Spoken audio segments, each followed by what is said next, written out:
আজকে কলকাতা শহর আবারও ধোঁয়ায় ঢেকে গেল, কালো ধোঁয়ায়। খুব দুঃখজনক ঘটনা।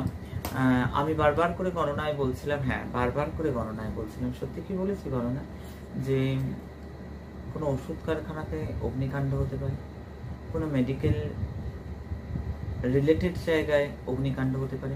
গণনায় কি এতটা বলা যায়?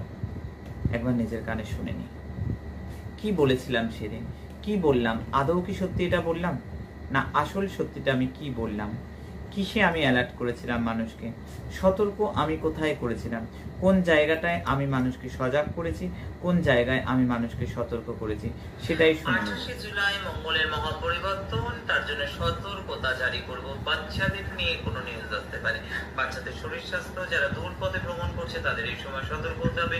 প্রায় 55 থেকে 65 দিনের মধ্যে জল প্রলয়, বন্যা, জমি ধসে যাওয়া, পাহাড় ধসে যাওয়া, বিল্ডিং ভেঙে পড়া, সেই সমস্ত নিউজ আসতে পারে। অগ্নিকাণ্ড, কেমিক্যাল নিয়ে কোনো নিউজ আসতে পারে, বাজি কারখানা নিয়ে কোনো নিউজ আসতে পারে, মেডিকেল ফিল্ড নিয়ে কোনো অগ্নিকাণ্ড, মেডিকেলের জায়গায় কোনো অগ্নিকাণ্ড, বিস্ফোরক কাণ্ড দেখতে। হ্যাঁ, সত্যিই তো 28 জুলাই থেকে 55 দিনের মধ্যে বললাম মেডিকেল রিলেটেড কোনো জায়গায়, ওষুধের কারখানায় অগ্নিকাণ্ড। আয় দেখে যা জনতা, গুরু মায়ের গণনা।